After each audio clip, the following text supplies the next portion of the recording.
pessoal, tudo bem? Como eu prometi para vocês no final do vídeo 2, nesse vídeo 3 eu vou falar um pouquinho sobre os contos de fadas que eu gostava na minha infância. Quem me acompanha sabe que o meu conto de fadas preferido na infância era a Bela e a Fera. Por que a Bela e a Fera? Primeira coisa, a Fera, assim, desde a infância, desde criança, eu não me sentia representada nos livros que eu lia. E os contos de fadas eram um deles. Então, a Bela e a Fera se destacava para mim porque a Fera não era aquele príncipe lindo e maravilhoso dos outros contos de fadas.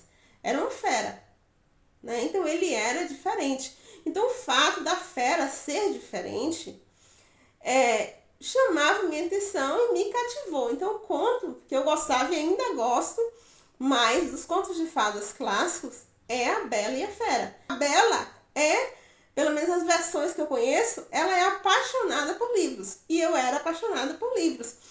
E a Bela e a Fera, diferente dos outros contos, quem de certa forma salva quem é Bela que salva a Fera. E não ele que salva ela. Então, o fato de ela salvar a Fera, de o beijo dela fazer com que a Fera volte a ser um homem, isso meio que pra mim já subvertia um pouco os contos de fadas tradicionais. A Bela e a Fera era o que melhor me representava. Até hoje eu gosto muito de A Bela e a Fera. E é um amor que eu emprestei para uma personagem minha, para a personagem M, de Passado Entre Nós, né? Mas aí quando eu já tava mais velha, tava no final ali da adolescência, começando a ser adulta, estreou Shrek. Foi em 2001, se não me engano, que Shrek estreou. Aí eu fui ver Shrek. Eu achei muito, muito, muito, muito legal. Por quê? Porque Shrek, ele subverte vários estereótipos dos contos de fadas tradicionais. Shrek é um conto moderno, né? Ele foi escrito agora, se não me engano, da DreamWorks, né? E Shrek é um ogro. Ele sempre vai ser ogro, né? Tem até um filme que ele se transforma num príncipe, mas depois ele volta a ser ogro, né? E Fiona não é aquela princesa clássica, né? Ela não é aquela mulher que precisa ser salva, que fica... Ela até ficou lá no castelo, né? Mas quem assistiu o primeiro Shrek, você sabe que, na verdade... Gente, se eu tô dando spoiler... Mas assim, eu acho que Shrek todo mundo conhece, né? Isso acontece no início do filme 1, né? Lord Farquaad quer, né, se casar com Fiona naqueles moldes clássicos da princesa ser salva, só que ele é muito medroso, né? Então ele contrata Shrek para salvar Fiona. E aí quando ele vai lá salvar Fiona, aí a gente começa a ver, na verdade, quando Farquaad contrata Shrek para salvar Fiona, já é uma subversão dos estereótipos dos contos de fadas, né? E você vê ao longo do filme que tem várias subversões nesse conto de fadas, né? Então, hoje em dia, Shrek também é um dos meus preferidos. Claro que o 1, né, é o que eu mais gosto, mas os outros também são muito bons. O que me tornou uma escritora de infantil foi o meu filho. Porque eu comecei escrevendo aos 13 anos. E a primeira história assemelhava um conto de fadas.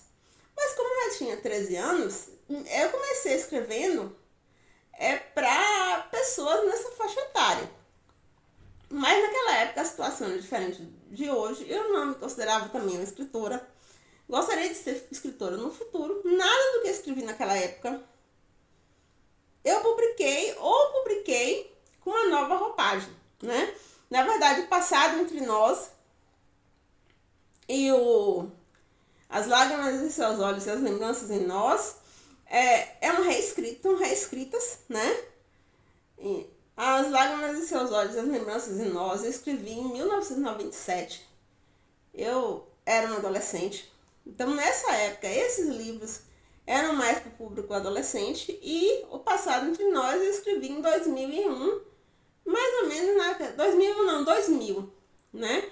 Então eram livros jovem e adulto. Mas como eu reescrevi, aí os personagens também ficaram mais velhos, porque eu também já era mais velha. Mas aí eu tive meu filho, e aí eu comecei a notar que ele também gostaria de ser representado, e que, porque ele tem autismo nível 1 de suporte, né? E eu comecei a sentir a necessidade de escrever para ele. E nisso que eu comecei a sentir necessidade de escrever para ele, eu comecei a escrever umas historinhas infantis. Na época ele era bem menor do que hoje, né?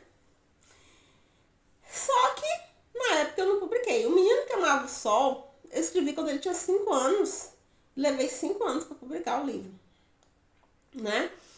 E aí, numa oficina de escrita, surgiu a oportunidade de escrever algo que tivesse relação com a gente, né? E que fosse mais nesse mundo da fantasia, né? Eu não sou uma autora de fantasia, eu sou uma autora de romances, né?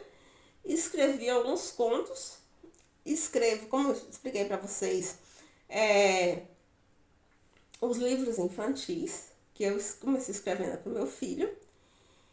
Mas aí eu me lembrei, né? Já que eu tinha que escrever algo voltado para fantasia, que tivesse a ver comigo, eu me lembrei dos contos de fadas.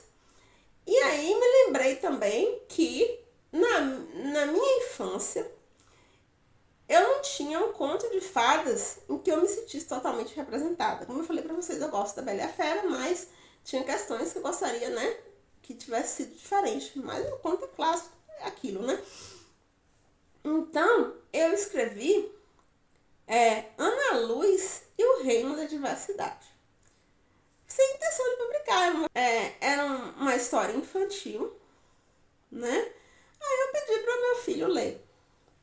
Ele leu e falou, gostei da história, mas o final não é bem o que eu gostaria, não gostei muito do final. Eu fiquei com aquilo. Poderia mudar o final, poderia mudar o final, poderia mudar o final. E eis que, anos depois também, mudei o final, mostrei pro meu filho, ele gostou do final, eu submeti a um edital da PNAB de Indaiatuba, ele foi aprovado e agora ele vai ser publicado. Então, assim, é um conto moderno, né? Inspirado em conto de fadas, né? Então, Ana Luz é uma mocinha de conto de fadas, mas não é uma mocinha de conto de fadas clássica, né? Ela ama ler. Então, assim, muita coisa nesse conto eu me inspirei também já que é um conto que fala também sobre a importância da leitura, eu me inspirei nos conhecimentos que eu tinha, né, em relação à Segunda Guerra Mundial, onde os livros foram queimados, né? Isso tudo, onde as pessoas não tinham muito direito de se expressar, né? E aí, um tempo, porque assim, esse conto, como eu falei pra vocês, já tem muito tempo que eu escrevi, né? Não pensava em publicar. Então, nessa época, eu não tinha lido o conto da Aya, que, de certa forma, lembra também o conto da Aya, mas eu acho que o conto da Aya, acho que Margaret Atwood, acho que ela deve ter se inspirado também no cerceamento que houve na Segunda Guerra Mundial, né? Claro que ali também é uma história de opressão feminina, mas eu me inspirei para escrever o conto nessa questão da Segunda Guerra Mundial. Claro, é um conto para crianças, é um conto que não fala da Segunda Guerra Mundial, é um conto inspirado nos contos clássicos. Então tem uma rainha má, né? Tem todo o universo ali dos contos de fadas, mas subvertido para tratar de questões atuais, né? Como o empoderamento feminino e a questão mesmo das pessoas com deficiência como protagonistas, porque eu sou uma escritora de livros com personagens PCD, ou seja, de livros com personagens com deficiência, porque minha intenção sempre foi representar a voz e visibilidade das pessoas com deficiência. Então, é isso. Então, assim, espero que vocês gostem. Eu tô super animada, né? Porque é o conto de fadas que eu gostaria de ter lido na minha infância, que eu gostaria de ter. Eu gostaria de ter me sentido representada nos contos de fadas da minha infância. Então tem uma autora que eu não lembro quem foi, mas fala assim: se você não encontrou o livro que você gostaria de ter lido, escreva. E foi isso que eu fiz. Então espero que vocês gostem, espero que vocês me deem a oportunidade de conhecer um pouco de Ana Luz e o Reino da Diversidade. E é isso, pessoal. Tchau!